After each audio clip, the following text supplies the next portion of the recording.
قل يا عبادي الذين أسرفوا على أنفسهم لا تقنطوا من رحمة الله الحمد لله على إحساني وشكر له على توفيقه وامتناني أشهد أن لا إله إلا الله وحده لا شريك له تعظيما لشأني وأشهد أن محمدا عبده ورسوله الداعي إلى رضواني صلى الله عليه وعلى آله وأصحابه وإخوانه أما بعد يا أيها الذين آمنوا اتقوا الله حق تقاته ولا تموتن إلا وأنتم مسلمون. Jemaah sekalian, ummahat rahimani wa rahimakunallah, alhamdulillah tidak bosan-bosannya kita memuji dan bersyukur kepada Allah Jalla Jalaluh atas segala nikmat yang senantiasa dicurahkan kepada kita semua, nikmat kesehatan, nikmat kekuatan, sehingga kita senantiasa bersyukur kepada Allah Subhanahu wa taala, yang dengan kesyukuran itu maka nikmat-nikmat yang senantiasa diberikan kepada kita akan senantiasa ditambah oleh Allah Subhanahu wa taala. La in syakartum la azidannakum. Salawat dan salam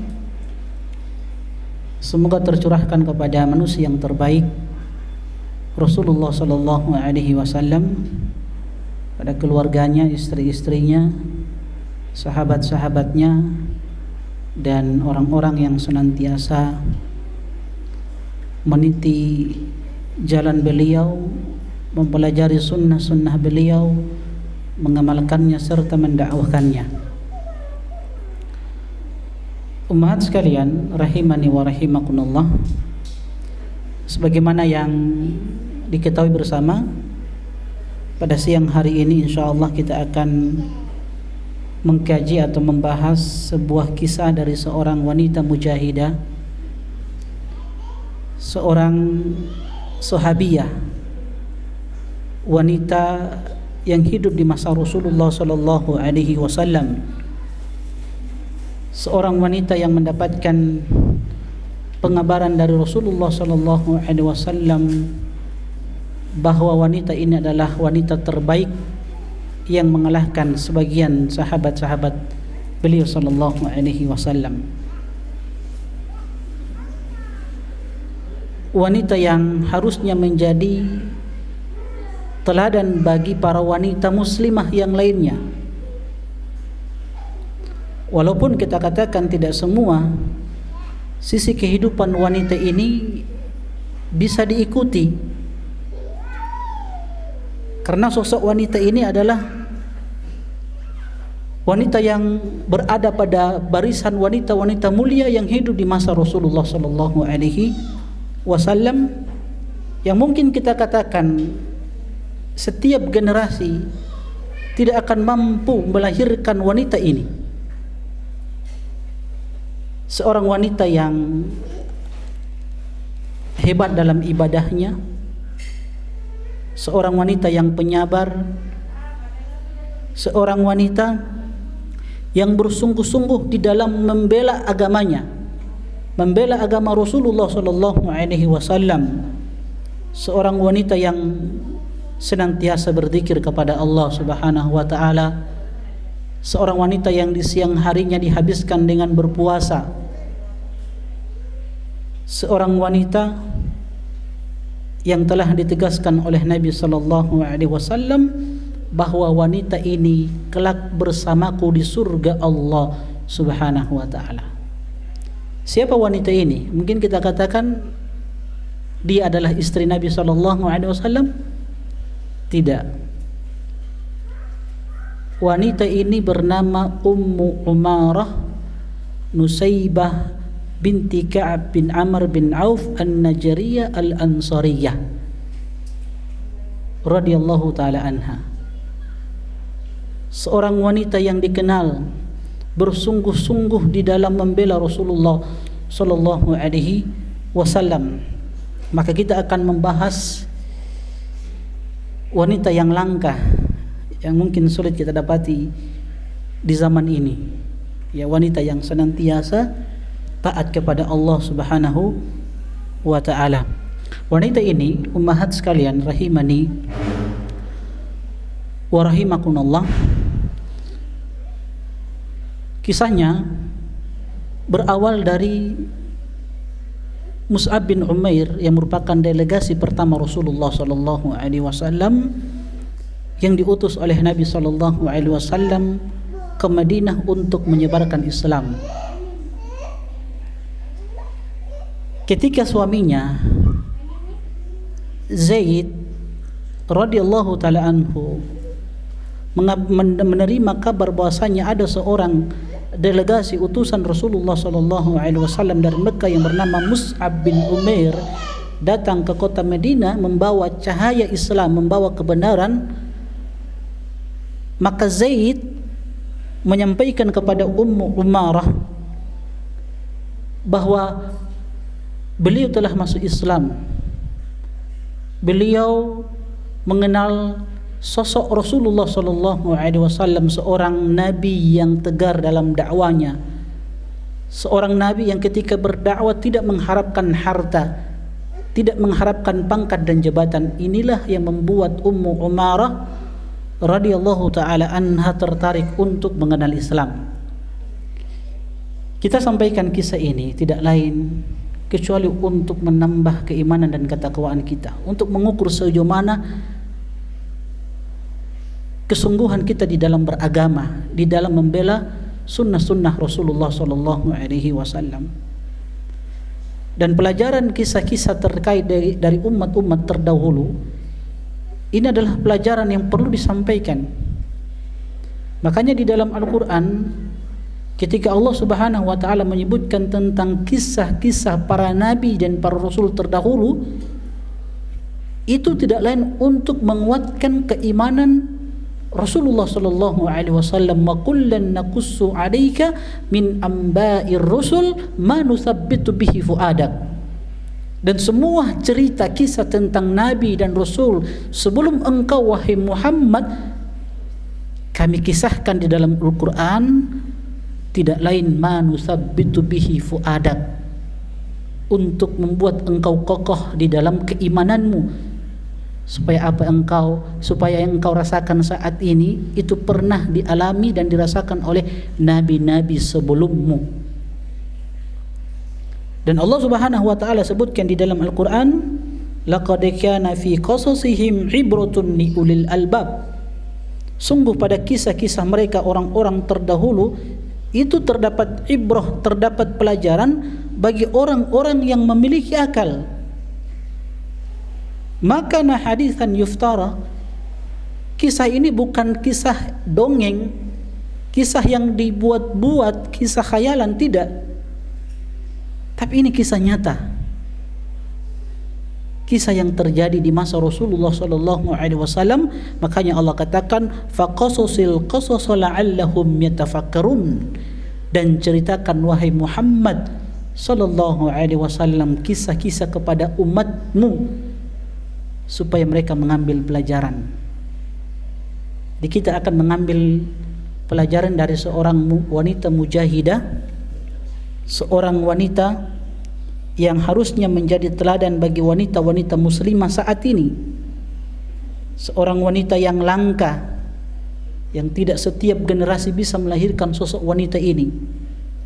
Dia rajin berpuasa, salat malam, zikir kepada Allah, percaya diri, seorang wanita yang memiliki suami, memiliki anak-anaknya, bahkan satu keluarga ini beriman kepada Nabi sallallahu alaihi wasallam. Jadi suaminya, anak-anaknya, bapaknya semua beriman kepada Rasulullah sallallahu alaihi wasallam. Bahkan Nabi sallallahu alaihi wasallam pernah mendoakan satu keluarga ini masuk surga pada peristiwa Uhud. Dari sinilah Ummu Umarah Nusaybah binti Ka'ab bin Amr bin Auf An-Najjariyah Al-Ansariyah radhiyallahu taala anha terlihat kesungguhannya di dalam beragama, keberaniannya, keteguhannya, kekuatannya ketika berperang melawan orang-orang musyrik, ketika itu membela Rasulullah sallallahu alaihi wasallam. Beliau adalah seorang wanita yang berada di garis terdepan di dalam membela Rasulullah sallallahu alaihi wasallam. Bahkan hampir semua peperangan yang diikuti oleh Rasulullah sallallahu alaihi wasallam, maka Ummu Umarah menghadiri peperangan tersebut. Dari perang Uhud, kemudian perang Khaybar, Hunain, penaklukan kota Mekah, bahkan setelah wafatnya Rasulullah sallallahu alaihi wasallam pada perang Yamamah, ini Ummu Umarah masih ikut perang ketika itu setelah meninggalnya Rasulullah sallallahu alaihi wasallam. Nanti ada kisah tersendiri pada perang Yamamah, bagaimana keteguhan, ketegaran Ummu Umarah mendengarkan berita anaknya dibunuh oleh seorang nabi palsu yang bernama Musailamah Al-Kadzab. Kita akan ambil pelajaran bagaimana sosok wanita ini luar biasa. Umat sekalian rahimani wa rahimakumullah, sedikit tentang Ummu Umarah. Jadi Ummu Umarah ini pernah menikah dengan Zaid bin Asim Al-Mazini An-Najjari. Jadi satu suku dengan beliau, suku An-Najjar Al-Ansari, ya, dari kaum Al-Ansar, orang-orang yang menolong para muhajirin yang ketika sahabat-sahabat dan Nabi sallallahu alaihi wasallam berhijrah dari Mekah ke kota Madinah. Dari suami yang pertama ini, Zaid bin Asim Al-Mazini, beliau radhiyallahu taala anha dikurniakan dua anak. Dua anak ini adalah Abdullah dan Hubaib. Abdullah bin Zaid dan Hubaib bin Zaid radhiyallahu taala anhuma, yang keduanya merupakan ya sahabat-sahabat Rasulullah sallallahu alaihi wasallam. Namun setelah perang Badar, Zaid yang merupakan suami Ummu Umarah meninggal dunia. Maka beliau dinikahi oleh seorang lelaki yang bernama Ghaziyah bin Amr Al-Mazini An-Najjari, satu suku yang sama juga. Nah, dari suami yang kedua, beliau dikaruniakan seorang anak yang bernama Khawlah. Jadi sekeluarga ini semuanya beriman kepada Nabi sallallahu alaihi wasallam. Jadi beliau tadi kita sudah katakan seorang wanita yang tadinya beliau mengenal Islam dari seorang sahabat yang bernama Mus'ab bin Umair. Ketika beliau mendengarkan dakwah yang diseru oleh Mus'ab bin Umair di kota Madinah, beliau tertarik dengan Islam. Maka tahun berikutnya beliau ikut pada baiat yang kedua. Itu berjumlah 73 orang. Baiat yang kedua datang ke Mekah untuk berbaiat kepada Nabi sallallahu alaihi wasallam. 73 orang dan 2 di antaranya wanita dari kota Madinah, di antaranya Ummu Umarah, berbaiat kepada Nabi sallallahu alaihi wasallam. Baiat itu artinya sumpah setia, berjanji untuk taat kepada Nabi sallallahu alaihi wasallam. Dan baiat itu tidak bisa diberikan kecuali kepada imam besar.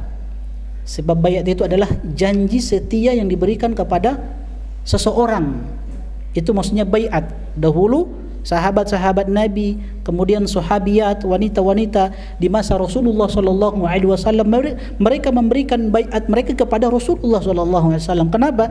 Karena Nabi adalah imam besar ketika itu. Nah, kalau kita sekarang baiat kita berikan kepada, kalau kita di negeri Indonesia ini, baiat kita berikan kepada presiden kita. Itu maksudnya baiat itu sumpah setia, janji yang kita berikan kepada seseorang untuk senantiasa taat mematuhi apa yang disampaikan. Itu maksudnya baiat, dan tidak diberikan kepada setiap orang, pada kelompok-kelompok tertentu, pada ketua ormas, ketua lembaga, tidak. Baiat itu hanya diberikan kepada imam besar, dan imam besar kita di Indonesia adalah Pak Presiden kita, Pak Jokowi saat ini. Jadi bukan pimpinan ormas, imam besar yang kita berbaiat padanya. Itu perlu diketahui, ya. Sebab ini adalah syariat. Kapan seseorang tidak berbaiat kepada imam besar, maksudnya kepada pemimpin tertinggi, kalau kita di Indonesia adalah presiden, maka dia matinya orang jahiliyah. Kenapa? Orang jahiliyah dahulu itu tidak mau diatur, tidak mau dipimpin oleh seseorang. Makanya Nabi SAW katakan, siapa yang mati walaisa fi unuqihi bai'ah mata mitatan jahiliyah. Siapa yang mati dan di lehernya tidak ada baiat, dia tidak tunduk dan taat kepada pemimpin yang sah, maka dia mati dalam keadaan mati jahiliyah. Artinya mati dalam keadaan durhaka, bermaksiat kepada Allah Subhanahu wa taala. Nah, dari 73 orang dari kota Madinah datang ke Mekah untuk berbaiat kepada Rasulullah sallallahu alaihi wasallam, 2 di antaranya wanita.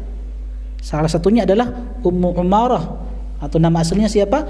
Nusaybah binti Ka'ab radhiyallahu taala anha. Mereka berbaiat kepada Rasulullah sallallahu alaihi wasallam untuk senantiasa membela Islam, mendakwahkan Islam. Makanya sekembalinya beliau dari Mekah ke kota Madinah, maka apa yang beliau sampaikan di hadapan Rasulullah sallallahu alaihi wasallam ketika mereka berbaiat di hadapan Nabi sallallahu alaihi wasallam, mereka Ummu Umar langsung berdakwah menyebarkan Islam di kalangan para wanita Ansariyah ketika itu, langsung berdakwah.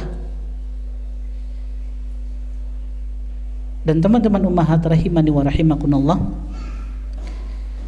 pada peristiwa perang Badar, peristiwa perang Uhud, nah disinilah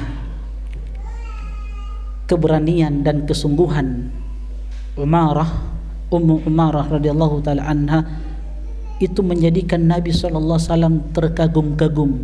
Bahkan sahabat-sahabat lain itu ketika melihat Ummu Umarah berperang melawan orang-orang musyrik pada perang Uhud, itu mereka terkagum-kagum melihat keberanian beliau radhiyallahu taala anha.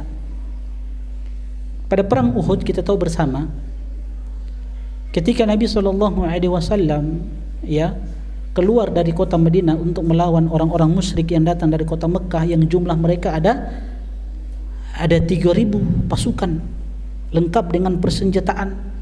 Dan kaum muslimin ketika itu keluar dari kota Madinah, jumlah mereka adalah 1.000. Awalnya keluar dari kota Madinah, tapi di pertengahan jalan 300 dari orang-orang munafik kembali ke kota Madinah.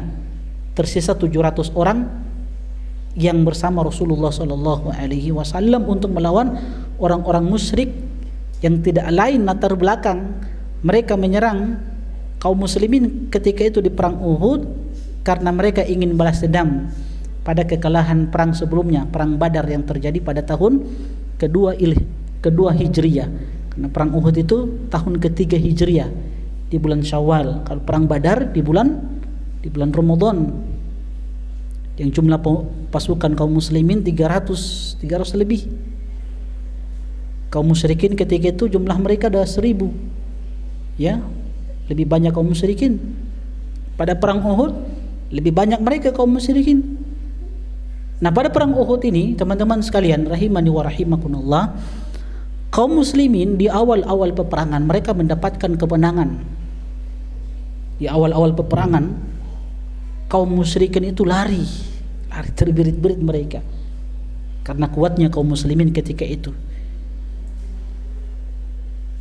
Ketika para pemanah yang telah diamanahkan oleh Rasulullah SAW telah diwanti-wanti untuk tidak turun dari bukit pemanah yang jumlah mereka ada 50 orang, Nabi pesankan kepada mereka, jangan turun dari bukit ini apapun yang terjadi. Kalian lihat kita menang, kalian lihat kita kalah, jangan turun kalian dari tempat ini sampai datang perintahku. Tapi sebagian kaum muslimin ketika itu, para pemanah yang jumlah mereka 50, 40 itu tergiur dengan apa? Dengan ghanimah, harta rampasan perang yang ditinggalkan oleh orang-orang musyrik ketika itu. Tergiur mereka, terpesona dengan harta. Akhirnya pasukan panglima pasukan pemanah ketika itu adalah Zubair, mengingatkan para pemanah untuk tidak turun dari bukit tersebut karena kita telah diamanahkan oleh Rasulullah sallallahu alaihi wasallam, telah diwanti-wanti oleh Nabi sallallahu alaihi wasallam untuk tidak turun dari tempat ini apapun yang terjadi. Tapi 40 ini tetap turun. turun untuk apa? Mengambil harta rampasan perang. Tapi lihat apa yang terjadi. Ternyata orang-orang musyrik punya siasat tersendiri, ada taktik tersendiri mereka. Maka pasukan berkuda yang dipimpin oleh Khalid bin Walid ketika itu berputar dari belakang kaum muslimin. Yang dihabisi pertama apa? Siapa? Para pemanah yang jumlah mereka 10 orang yang tersisa di bukit. Dibunuh semuanya. Kemudian kaum muslimin yang sedang mengumpulkan ghanimah, ya, saat itu memang genting, kocar-kacir kaum muslimin, ya, sampai disebutkan dalam satu riwayat saking mereka gentingnya saat itu, sahabat dengan sahabat saling membunuh karena sudah tidak tahu mana lawan, mana kawan, mana musuh, mana teman, ya, karena gentingnya ketika itu. Bahkan orang-orang yang bersama Rasulullah SAW pergi meninggalkan Nabi SAW. Nah, disinilah Ummu Umarah terlihat keberaniannya. Terkagum-kagum Nabi SAW melihat Ummu Umarah atau Nusaybah binti Ka'ab radhiyallahu taala anha di dalam membela Rasulullah SAW. Ummu Umarah mengatakan yang tersisa bersama Nabi SAW ketika itu hanya 10 orang. Aku, Mus'ab bin Umair, suamiku, dan dua putraku Abdullah dan Hubaib. Merekalah yang melindungi Rasulullah SAW ketika itu dari serangan orang-orang musyrik yang ingin membunuh Rasulullah SAW. Sampai pada peristiwa perang Uhud ini, Ummu Umarah itu mendapatkan 12 luka, dan luka yang paling parah itu di pundak beliau radhiyallahu taala anha. Itu luka yang paling parah. Bahkan Nabi SAW mengatakan, tidaklah aku melihat ke kanan, tidaklah aku melihat ke kiri, pasti aku akan dapati Ummu Umarah berada melawan orang-orang musyrik ketika itu.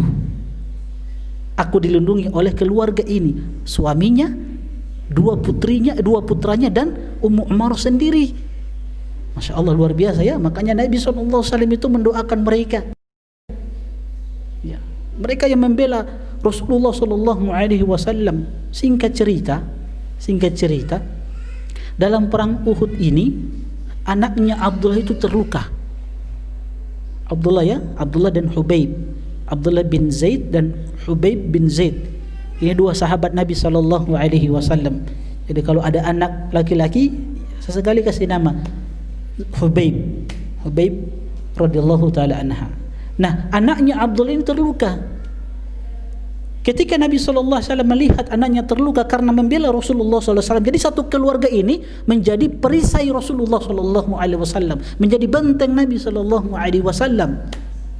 Walaupun Ummu Umarah terluka, kena sayatan pedang, ya, bagian depannya, apalagi di pundaknya, tetap beliau membela Rasulullah SAW. Awalnya Ummu Umarah ini ditugaskan oleh Nabi SAW untuk apa? Untuk menyiapkan logistik, jadi tim kesehatan saja, menyiapkan makanan kalau ada pasukan-pasukan yang terluka, dirawat, diobati. Tapi Umarah ini tampil karena melihat apa? Sebagian kaum muslimin pergi meninggalkan Rasulullah SAW karena serangan dari orang-orang musyrik yang begitu dahsyat, dipimpin oleh Khalid bin Walid. Siapa yang tidak kenal Khalid bin Walid? Tapi ketika itu belum masuk Islam, masih dalam keadaan musyrik. Genting ketika itu. Di sana beliau tampil gagah berani. Makanya beliau dikatakan seorang wanita mujahidah yang sebanding dengan 1000 lelaki. Luar biasa. Dan begitulah wanita-wanita di masa Rasulullah SAW. Wanita-wanita di permulaan Islam, di awal-awal Islam itu tidak kalah dalam hal keteguhan terhadap agama mereka dibandingkan dengan laki-laki. Itu wanita-wanita di awal Islam di masa Rasulullah SAW tidak kalah di dalam pengorbanan mereka untuk membela Islam. Keteguhan mereka di dalam apa? Di dalam mempertahankan agamanya. Ketegaran mereka ketika mendapatkan musibah. Salah satu contohnya siapa ini? Ummu Umarah. Ada satu anaknya, Hubaib, dalam perang Yamamah. Ini setelah wafatnya Rasulullah SAW. Dalam perang Yamamah, Hubaib ini diutus oleh Nabi SAW kepada seorang nabi palsu yang bernama Musailamah al-Kadzab. Ini di akhir hayat Rasulullah SAW yang kemudian Nabi meninggal, tidak sempat memerangi Musailamah al-Kadzab. Nah, Hubaib diutus oleh Nabi SAW untuk membawa surat dari Nabi kepada Musailamah al-Kadzab. Jadi utusan Nabi SAW. Dalam dunia internasional yang namanya utusan kan tidak boleh dibunuh kan. Nah, ternyata Musailamah al-Kadzab ini membunuh Hubaib. Ketika Hubaib radhiyallahu taala anhu membawa risalah, sebuah surat dari Nabi SAW untuk Musailamah al-Kadzab, dikatakan oleh Musailamah, "Atashhadu annahu Rasulullah?" Wahai Hubaib, apakah engkau bersaksi bahwa Muhammad itu adalah utusan Allah? Dia katakan, "Iya. Aku bersaksi bahwa Muhammad adalah utusan Allah." Kemudian Musailamah al-Kadzab mengatakan, "Atashhadu anni Rasulullah?"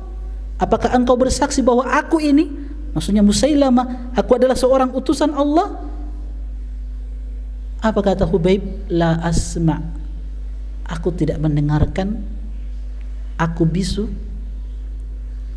Aku tidak bisa melihat. Artinya apa? Ini bentuk penolakan dari Hubaib. Dia tidak ingin mengakui bahwa Musailamah ini adalah seorang nabi, karena memang dia nabi palsu. Ketika Hubaib radhiyallahu taala anhu tidak ingin mengakui kenabiannya, maka apa yang dilakukan? Dipotong sebagian tubuh Hubaib dari tangannya, dimutilasi satu persatu. Dikatakan, apakah engkau bersaksi bahwa aku adalah utusan Allah? Tetap Hubaib katakan, aku tidak bersaksi. Engkau seorang pendusta. Begitu terus disiksa Hubaib, disiksa, dicincang sampai meninggal radhiyallahu taala anhu. Sadisnya Musailamah al-Kadzab. Padahal utusan itu tidak bisa dibunuh, tapi Musailamah ini melanggar, dibunuh. Maka Nabi SAW ketika itu marah. Berita ini sampai kepada Ummu Umarah bahwa anak kesayangannya Hubaib radhiyallahu taala anhu meninggal, dibunuh oleh Musailamah al-Kadzab, seorang nabi palsu. Coba lihat bagaimana Ummu Umarah ketika mendengarkan anak kesayangannya Hubaib terbunuh, dibunuh dengan cara sadis. Menangis? Tidak menangis, tegar beliau. Tapi lihat apa yang dikatakan oleh Ummu Umarah. Ini menjadi pelajaran luar biasa. Ketika berita datang kepada Ummu Umarah bahwasanya anaknya Hubaib terbunuh, dia katakan, limithli hadza a'dadtuhu wa indallahi ihtasabtuhu. Dia katakan, Ummu Umarah, pada kondisi-kondisi seperti ini aku telah siapkan anakku, dan hanya kepada Allah aku mengharapkan balasan pahala. Tegar menerima berita, tidak menangis. Kita katakan, ibu siapa, wanita siapa yang tidak menangis ketika melihat anaknya disakiti, apalagi dibunuh? Tapi Ummu Umar tegar dia. Bahkan dikatakan, limithli hadza a'dadtuhu. Waktu-waktu seperti ini, kondisi seperti ini, aku telah siapkan anakku untuk mati syahid. Dan hanya pada Allah Subhanahu wa taala aku siap, aku mengharapkan pahala balasan yang terbaik. Ya. Tegar beliau. Begitulah wanita-wanita di masa Rasulullah SAW. Mereka siapkan generasi-generasi yang cinta Al-Quran, ya, generasi-generasi yang cinta sunnah Rasulullah SAW. Bahkan dia siapkan anaknya untuk siap mati syahid, karena kecintaan dia terhadap jihad itu telah mengalahkan cinta dia kepada anaknya. Makanya dikatakan, limithli hadza a'dadtuhu. Pada kondisi-kondisi seperti ini aku telah siapkan anakku. Bedakan dengan wanita-wanita saat ini, ya, ketika melepaskan anaknya di pondok, menangis. Tapi wanita-wanita di masa Rasulullah SAW itu, masya Allah, tegarnya luar biasa. Jadi kita belajar dari ibundanya Imam Syafi'i. Ketika Imam Syafi'i dilepaskan oleh ibundanya untuk menuntut ilmu ke kota Madinah dari Mekah, itu di malam hari ibundanya Imam Syafi'i itu senantiasa berdoa kepada Allah Subhanahu wa taala. Ya Allah, aku melepaskan anakku yang tercinta demi menuntut ilmu Rasulmu sallallahu alaihi wasallam. Ilmu peninggalan Rasulullah sallallahu alaihi wasallam. Dia keluar menuntut ilmu untuk mencari keridhoanmu. Apa kata ibundanya Imam Syafi'i dalam doanya? Ya Allah, mudahkanlah segala urusannya. Jadikan dia orang yang bersemangat untuk mempelajari sunnah-sunnah Nabimu sallallahu alaihi wasallam. Begitulah wanita-wanita dahulu. Makanya penyair Arab mengatakan al-ummu madrasatun idza a'adattaha a'adatta sya'ban tayyibal a'raq. Wanita itu adalah madrasah, sekolah, tempat pendidikan. Kalau kita siapkan wanita-wanita ini dengan sebaik-baiknya, maka sungguh kita telah siapkan satu generasi yang baik akhlak mereka, satu generasi yang cinta Al-Quran, satu generasi yang cinta Rasulullah sallallahu alaihi wasallam, satu generasi yang siap berkorban untuk membela agama Allah, satu generasi yang rela untuk membela sunnah-sunnah Rasulullah sallallahu alaihi wasallam. Nah, kembali kepada kisah tadi. Ketika anaknya Abdullah dalam keadaan terluka yang darah itu mengalir terus, tidak berhenti darahnya, maka dikatakan oleh Nabi SAW kepada Ummu Umarah, ibnuki, putramu, wahai Ummu Umarah. Maka Ummu Umarah ketika itu membawa beberapa lembar kain yang diikatkan di pinggangnya, dan itu dipakai untuk membalut luka putranya Abdullah. Ketika Nabi SAW melihat pemandangan seperti ini, apa jawab Nabi SAW? Man yutiku matutikina ya Umma Umarah. Siapa yang mampu melakukan apa yang engkau lakukan wahai Ummu Umarah? Ini luar biasa, Nabi katakan seperti itu. Siapa yang mampu melakukan apa yang engkau lakukan wahai Ummu Umarah? Nabi SAW ketika melihat mereka kembali berperang, kata Ummu Umarah kepada anaknya, bangkit wahai bunayya, wahai anakku, fadharibul qaum, perangi mereka. Ini dalam keadaan terluka. Setelah dibalut oleh ibunya katakan apa? Umar katakan kepada anaknya, bangkit wahai anakku dan perangi mereka. Lihat, ini yang membuat Nabi SAW katakan, barakallahu alaikum min ahlil bait. Semoga Allah memberkahi kalian satu keluarga. Suaminya, dua putranya, Ummu Umarah sendiri satu keluarga. Masya Allah, luar biasa ya membela Nabi SAW. Semoga Allah memberkahi kalian wahai satu keluarga. Wa yarhamukumullah ahlal bait, dan semoga Allah Subhanahu wa taala merahmati kalian. Ummu Umarah ketika mendengarkan doa dari Nabi SAW, semoga Allah memberkahi kalian satu keluarga dan semoga Allah merahmati kalian, apa kata Ummu Umarah? Ya Rasulullah, ud'ullaha an nurafiqaka fil jannah. Ya Rasulullah, mintakan kepada Allah agar kami sekeluarga bersama engkau di surga Allah Subhanahu wa taala. Apa kata Nabi sallallahu alaihi wasallam? Allahumma ja'alhum rufaqa'i fil jannah. Ya Allah, jadikan mereka ini satu keluarga bisa menemaniku nanti di surga. Jadi mereka ini satu keluarga yang bersama Nabi SAW kelak di surga Firdaus, karena tempat Nabi di surga yang tertinggi, surga Firdaus. Yang kata Nabi SAW, idza sa'altumul jannah fas'alul firdaus. Yang kata Nabi, kalau kalian mau minta surga, minta yang tertinggi, surga Firdaus. Itu cita-cita Nabi ingin ajarkan, mendidik kita. Cita-cita seorang muslimah itu harus surga Allah Subhanahu wa taala. Dan itu dipraktekkan oleh sahabat-sahabat wanita di masa Rasulullah sallallahu alaihi wasallam, di antaranya Nusaybah ini, Ummu Umarah.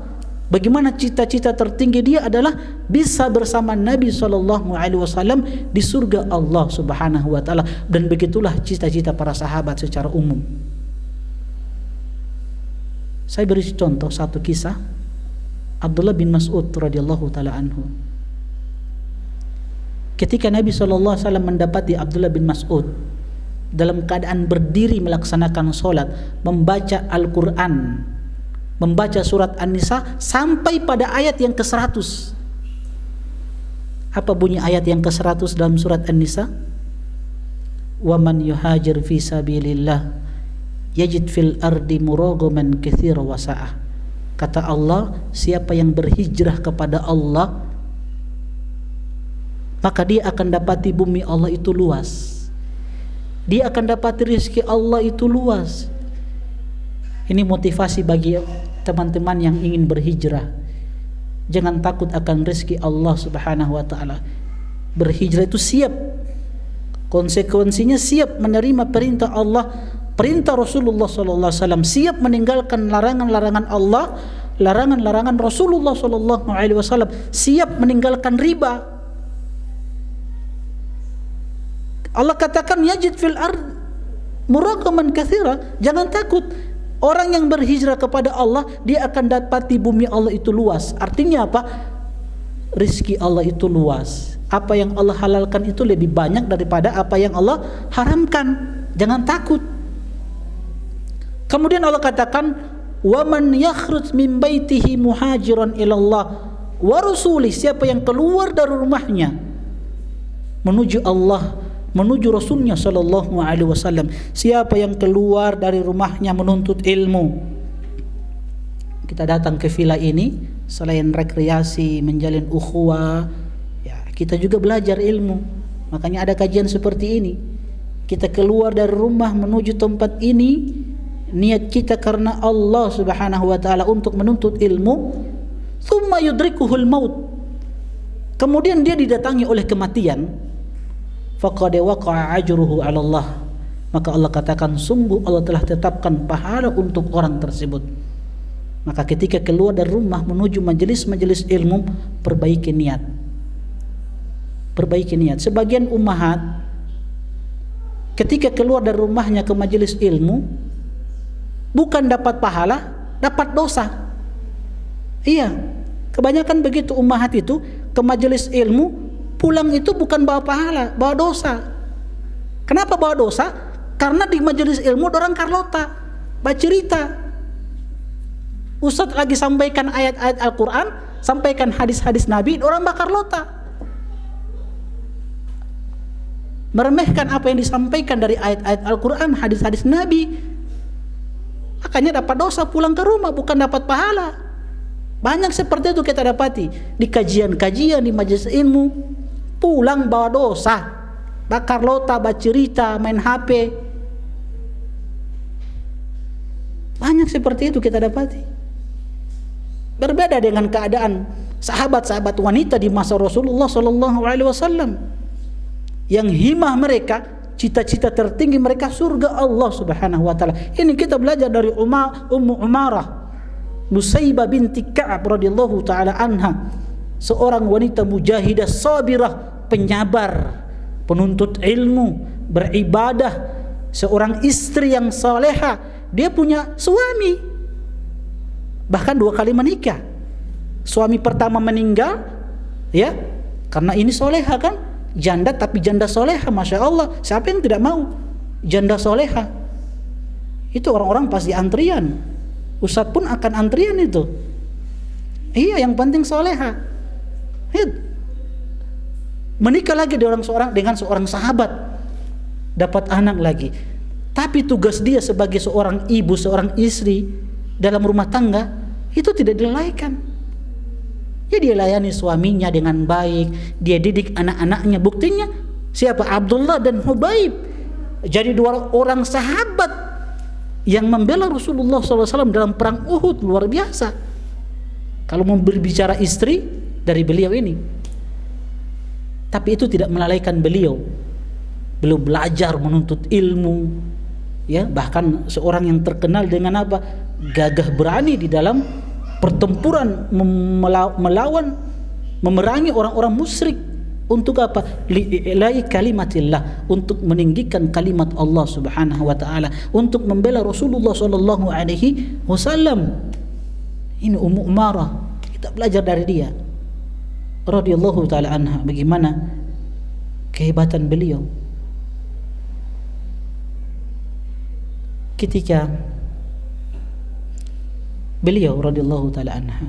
Jadi itu sahabat-sahabat ya, bagaimana Abdullah bin Mas'ud ya, ketika beliau sampai pada ayat itu yang ke-100, siapa yang keluar dari rumahnya kemudian didatangi oleh kematian, maka Allah tetapkan dia sebagai seorang yang mendapatkan balasan pahala yang besar di sisi Allah Subhanahu wa taala. Maka Nabi sallallahu alaihi wasallam ketika mendengarkan Abdullah bin Mas'ud, Nabi sallallahu alaihi wasallam ketika mendengarkan beliau membaca ayat, Nabi katakan sal tu'ta, minta Abdullah bin Mas'ud, minta kepada Allah, Allah akan kabulkan permintaanmu.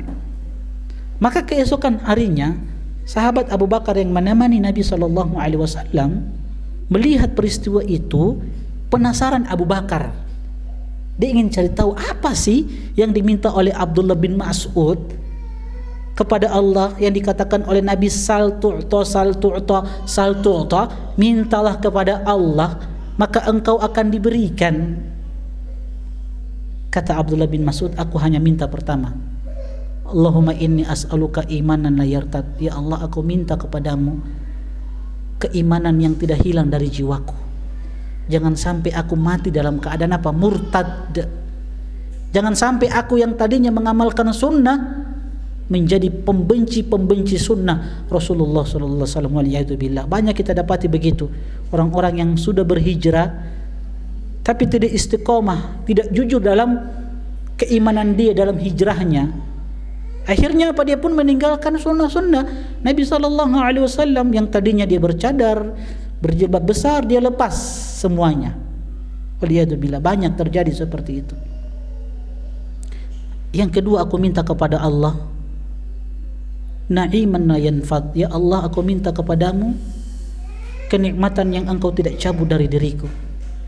Nikmat bisa belajar Islam, nikmat bisa belajar sunnah Nabi, nikmat bisa berkumpul dengan teman-teman solehat, nikmat bisa memiliki keluarga yang semuanya mengenal sunnah Nabi sallallahu alaihi wasallam, nikmat memiliki suami yang soleh yang senantiasa mengingatkan kita kepada kebaikan-kebaikan. Ini nikmat yang luar biasa. Ya Allah, aku minta kepadamu jangan sampai nikmat-nikmat ini engkau cabut dari diriku ya Allah. Dan yang ketiga yang aku minta kepada Allah, murafaqata Muhammadin sallallahu alaihi wasallam fil a'la jannatil firdaus. Aku minta kepada Allah agar aku bisa menemani Nabi sallallahu alaihi wasallam di surga yang tertinggi, surga Firdaus. Tiga itu yang aku minta kepada Allah Subhanahu wa taala, semuanya akhirat. Sama dengan Ummu Umarah. Nabi doakan, Masya Allah, Nabi doakan satu keluarga menjadi pendamping-pendamping Nabi sallallahu alaihi wasallam yang menemani Nabi sallallahu alaihi wasallam di surga nanti, surga tertinggi, surga Firdaus. Singkat cerita, selesai peristiwa Uhud. Pada perang Hunain, Ummu Umarah ikut bersama Rasulullah sallallahu alaihi wasallam. Di sini terlihat juga keberanian beliau. Yang jumlah pasukan kaum muslimin 12.000 saat itu sangat banyak. Ya, tapi mereka sebagian orang-orang yang baru masuk Islam ujub, terlalu bangga diri dengan banyaknya kaum muslimin. Mereka mengatakan bahwa kita akan menang pada hari ini dengan jumlah yang banyak. Padahal kemenangan itu datang dari Allah Subhanahu wa taala. Lihat pada perang Badar, kaum muslimin sedikit, tapi kaum muslimin mendapatkan kemenangan. Karena apa? Kemenangan kaum muslimin itu dengan apa? Kekuatan keimanan, tauhid, akidah, manhaj. Jadi kekuatan kaum muslimin itu bukan dari banyaknya kaum muslimin, tidak. Biar banyak kaum muslimin, tapi akidahnya amburadul, gado-gado, tidak akan menang kaum muslimin. Gak bisa menang kaum muslimin. Kekuatan kaum muslimin saat ini hanya pada apa? Kekuatan akidah yang benar, tauhid yang benar. Janji Allah dalam surat An-Nur ayat yang ke-55. Allah sudah sampaikan kepada kita janjinya dalam surat An-Nur ayat yang ke-55. Ya'budunani la yusyrikuna bi syai'a. Kalau dua syarat ini amalkan oleh kaum muslimin, maka Allah akan jadikan kaum muslimin itu berjaya. Mereka beribadah kepadaku sesuai dengan tuntunan Nabi sallallahu alaihi wasallam, dan mereka tidak menyekutukan aku dengan sesuatu apapun. Pada perang Yamamah, sepeninggal Nabi sallallahu alaihi wasallam, untuk memerangi siapa? Nabi palsu Musailamah tadi. Ketika terdengar kabar bahwa anaknya Hubaib dibunuh oleh Musailamah al-Kadzab, beliau sudah bersumpah ingin membunuh siapa? Musailamah al-Kadzab. Dia ikut pada peperangan ini. Abu Bakar itu, kan di masa Abu Bakar ya, banyak yang murtad ketika itu. Setelah Nabi meninggal kan banyak yang murtad. Orang-orang yang tadinya baru masuk Islam, Nabi meninggal, banyak yang murtad. Salah satu faktornya ini Musailamah al-Kadzab. Abu Bakar, di masa Abu Bakar, ketika Abu Bakar dipilih sebagai khalifah Amirul Mukminin ketika itu, Abu Bakar itu melihat Ummu Umarah itu tidak heran lagi. Harusnya pasukan wanita itu di belakang. Pasukan wanita itu di belakang sebagai tim apa? Logistik dan tim kesehatan, mengobati pasukan tentara-tentara yang terluka. Tapi Ummu Umarah tidak. Dia terdepan dengan pedangnya. Dia sudah niat dari rumah ini, saya mau bunuh Musailamah al-Kadzab. Dia sudah bunuh anakku. Nah, pada perang Yamamah ini, tangan beliau itu buntung. Tangan beliau itu sempat ditebas oleh salah satu pengikut Musailamah al-Kadzab. Jadi seorang wanita yang buntung, satu tangannya itu hilang. Ini Ummu Umarah. Tapi ketika itu dia berperang dalam keadaan terluka luar biasa. Dalam keadaan terluka, dia sudah berjanji akan bunuh Musailamah al-Kadzab. Ini tangan ini sudah terputus ini. Sudah buntung wanita ini, Ummu Umarah. Tapi dia masih gagah berani melawan pengikut-pengikut Musailamah al-Kadzab. Dia lihat Musailamah al-Kadzab, dia ingin datangi. Ketika dia ingin datangi, sudah mendekat kepada Musailamah al-Kadzab, ternyata didapati anaknya sudah di situ. Siapa? Abdullah. Abdullah itu lagi membersihkan pedangnya.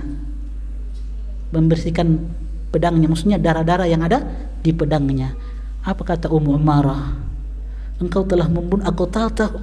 Apakah engkau telah membunuh Musailamah al-Kadzab? Dia katakan, iya ibuku, aku telah membunuhnya. Jadi yang membunuh Musailamah al-Kadzab selain Wahsy juga yang membunuh ya. Jadi Wahsy dan siapa? Abdullah.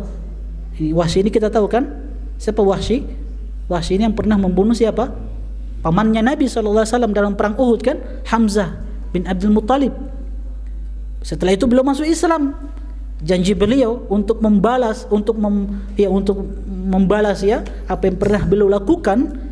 Beliau berjanji akan membunuh siapa? Musailamah al-Kadzab. Nah, Abdullah dan Wahsy yang bersama ini yang membunuh Musailamah al-Kadzab, terobati rasa sakit di dalam hatinya Ummu Umarah karena anaknya sendiri yang membunuh siapa?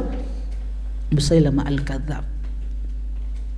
Berlalu, ma'asyiral muslimin, ummahat rahimani wa rahimakumullah, hari demi hari perang selesai, wafatlah Ummu Umarah radhiyallahu taala anha. Maka beliau senantiasa dikenal, sahabat-sahabat pun mengenal keberanian dan kegagahan Ummu Umarah radhiyallahu taala anha. Kita katakan dia adalah wanita yang sebanding dengan 1000 laki-laki karena kekuatan imannya, keberanian dan ketangguhan dia ketika berperang membela Rasulullah sallallahu alaihi wasallam. Nah, ini yang kita inginkan dari pejuang-pejuang wanita muslimah saat ini. Kita katakan memang wanita peran mereka itu di rumah, kan begitu? Peran wanita itu di rumah, betul, mendidik anak, melayani suami, bahkan itu menyamai dari apa yang didapatkan oleh laki-laki di luar rumah, dari jihad-jihad mereka. Kan Asma binti Yazid pernah datang kepada Nabi SAW, ana wafidatun nisa ya Rasulullah. Asma datang kepada Nabi SAW, ya Rasulullah, aku ini utusannya para wanita. Jadi ada wanita-wanita di belakangku, mereka mengutus diriku di hadapanmu ya Rasulullah. Engkau itu diutus untuk laki-laki, perempuan. Kami beriman kepadamu wahai Rasulullah. Tapi Tapi kalian diberikan kelebihan, para lelaki itu diberikan kelebihan. Jadi peran laki-laki memang di luar rumah, peran perempuan itu di dalam rumah. Karena itu tempat terbaik untuk mereka di dalam rumah. Maka kata Asma binti Yazid radhiyallahu taala anha, kalian laki-laki mendapatkan keutamaan yang luar biasa yang kami tidak dapati.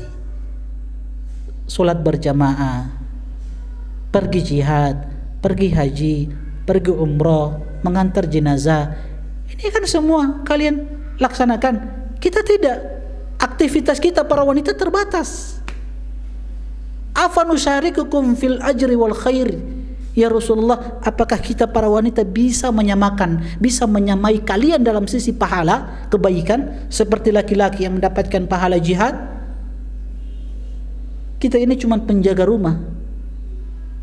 Kita ini para wanita cuma tempat pelampiasan syahwat.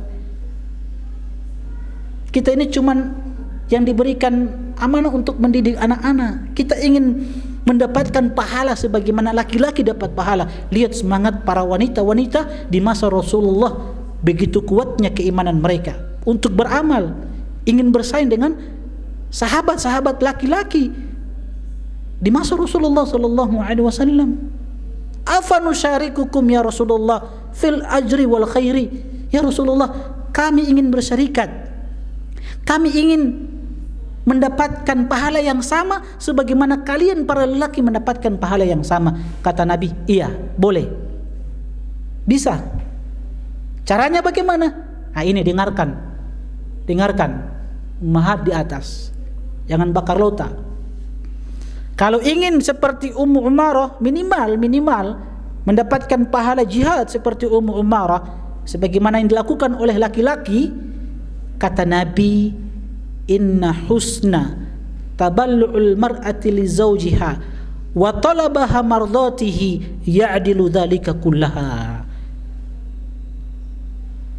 Ketaatan seorang istri kepada suami, seorang istri yang senantiasa berusaha untuk mencari keridhaan suami, seorang istri yang senantiasa melayani suaminya dengan baik. Maka kata Nabi, perkara ini, taatnya istri kepada suami, tidak membangkang, senantiasa dia mencari keridhaan suami, dia melayani suami sesuai dengan kemampuannya. Kata Nabi, perkara-perkara ini bisa menyamai apa yang didapatkan oleh laki-laki di luar rumah, dari jihadnya, umrohnya, hajinya, sedekahnya, mengantarkan jenazah. Maka wanita ini bahagia luar biasa. Sebagaimana Ummu Umarah itu bahagia ketika didengarkan bahwa Nabi mengatakan, kalian satu keluarga ini bersamaku di surga nanti. Apa kata Ummu Umarah ketika mendengarkan ucapan Nabi ini, kami satu keluarga bersama Nabi di surga? Kata beliau, ya Rasulullah, la ubali ma asobani ba'da hadha minad dunya. Ya Rasulullah, aku tidak peduli lagi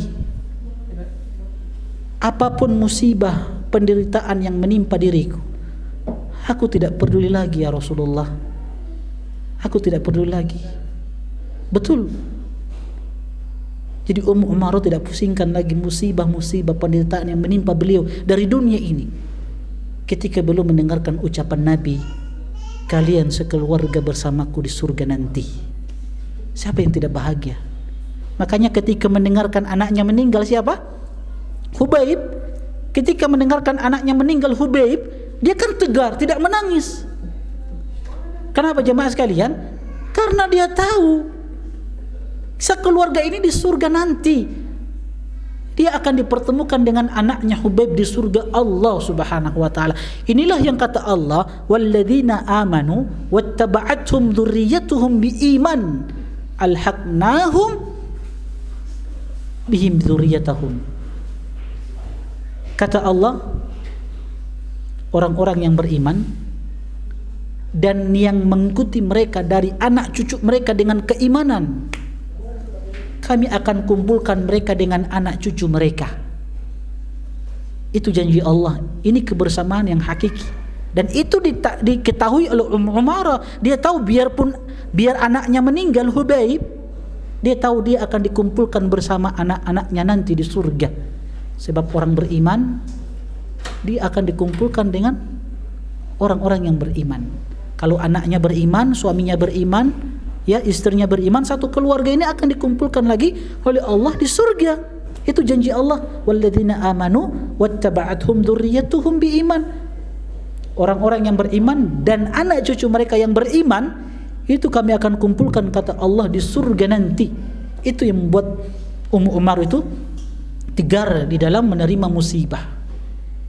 Ini pelajaran yang perlu kita tanamkan dalam diri kita. Semoga yang kita sampaikan ini bermanfaat, dan kita berdoa kepada Allah Subhanahu wa taala semoga kita dijadikan wanita-wanita yang penyabar, wanita-wanita yang semangat di dalam belajar ilmu agama, wanita-wanita yang senantiasa mendidik anak-anak dengan Al-Qur'an, dengan sunnah-sunnah Rasulullah SAW, dan semoga kita diwafatkan di atas sunnah-sunnah beliau sallallahu alaihi wasallam. Lebih dan kurangnya mohon dimaafkan. Wassallallahu nabiyana Muhammad wa ala alihi washabihi ajmain. Kalau ada yang bertanya silakan, kalau tidak ada kita tutup. Oke, tidak ada, kita tutup. Ada? Tidak ada ya? Kita tutup dengan doa kafaratul majelis. Subhanakallahumma bihamdik, asyhadu an la ilaha illa anta, astaghfiruka wa atubu ilaik. Assalamualaikum warahmatullahi wabarakatuh. قل يا عبادي الذين أسرفوا على أنفسهم لا تقنطوا من رحمة الله